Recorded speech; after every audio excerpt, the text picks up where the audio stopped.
Untuk mengulas lanjut mengenai kadar pengangguran pada Januari bersedia di talian Profesor Madya Dr. Muhammad Yusof Saari, Ketua Ekonomi Pusat Penyelidikan Pasaran Buruh Masa Hadapan Pertubuhan Keselamatan Pekerja Perkesok.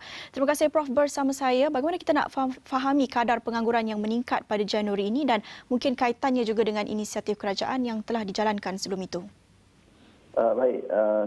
Kadar pengangguran pada Januari yang sedikit meningkat daripada berbanding Disember, yang mana pada Disember kadarnya 4.8 dan kini meningkat 4.9%, meningkat sebanyak 0.1 mata peratus.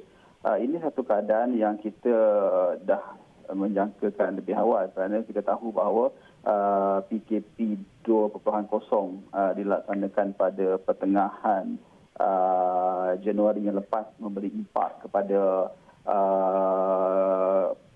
prestasi ekonomi itu sendiri dan seterusnya memberi impak kepada permintaan buruh di pasaran Kerana kita juga belajar daripada pengalaman tahun lepas Kalau kita lihat selepas Jun ketika mana kita buka semula ekonomi kita, kadar pertumbuhan ekonomi bertambah baik dan kadar pengangguran menurun dengan drastiknya. Selepas itu ada beberapa kali kita laksanakan PKPB dan juga di beberapa negeri Ini membantutkan sedikit ataupun mengurangkan sedikit pemulihan ekonomi itu yang menyebabkan impaknya kepada pasaran buruh.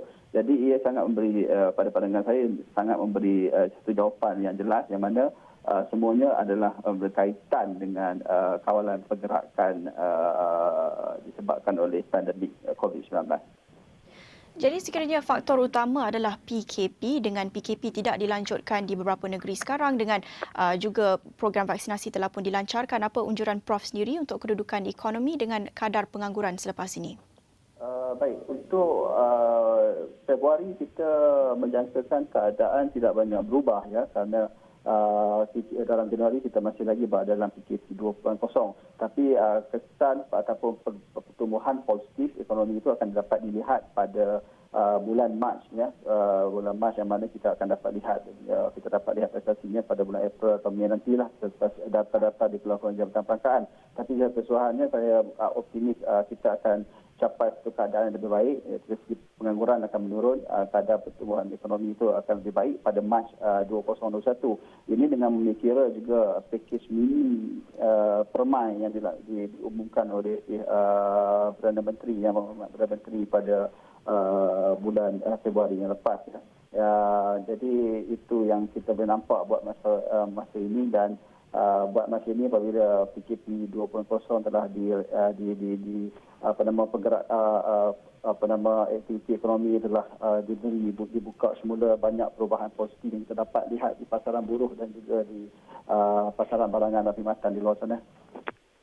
Baik, Prof melihat PKP dan juga penutupan ekonomi ini sebagai faktor utama di sebalik kadar pengangguran yang meningkat yang sudah pun dijangkakan. Jadi bergerak ke hadapan, adakah Prof mungkin boleh mencadangkan strategi yang berbeza sekiranya berlaku lagi lonjakan kes, ada gelombang kes positif baharu? Apa strategi selain daripada PKP dan penutupan ekonomi sepenuhnya?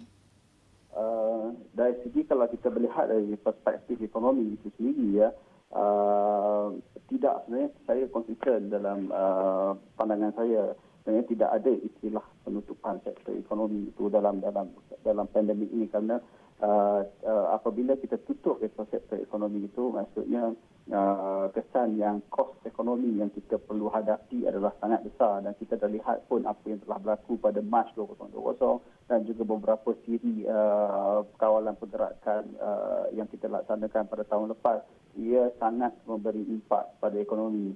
Jadinya untuk bergerak ke hadapan, saya kira pentingnya untuk kita dalam konteks ini bukan saja mengimbangi antara keperluan kesihatan dan juga keperluan ekonomi, malah saya kira kita perlu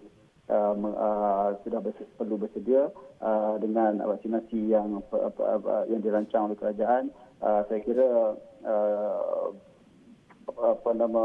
pembukaan ekonomi itu perlu diteruskan dan seboleh-bolehnya kita mengelakkan penutupan sektor ekonomi kerana dalam ekonomi tidak ada sebenarnya istilah penutupan sektor ekonomi ini kerana dalam ekonomi dari perspektif ekonomi penutupan sektor ekonomi itu hanya wujud dalam dua keadaan. Yang pertama adalah kerana tidak ada permintaan dan barangan itu di dalam pasaran ataupun perniagaan tersebut ataupun barangan tersebut menyalahi undang-undang.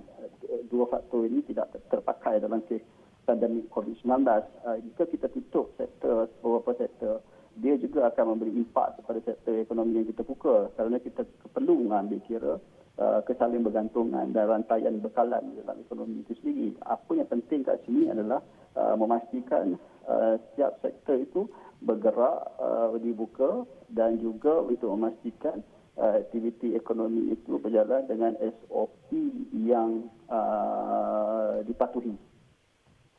Baik, terima kasih Profesor Madya Dr. Muhammad Yusof Saari, Ketua Ekonomi Pusat Penyelidikan Pasaran Buruh Masa Hadapan Pertubuhan Keselamatan Pekerja Perkeso mengulas mengenai kadar pengangguran pada Januari lalu.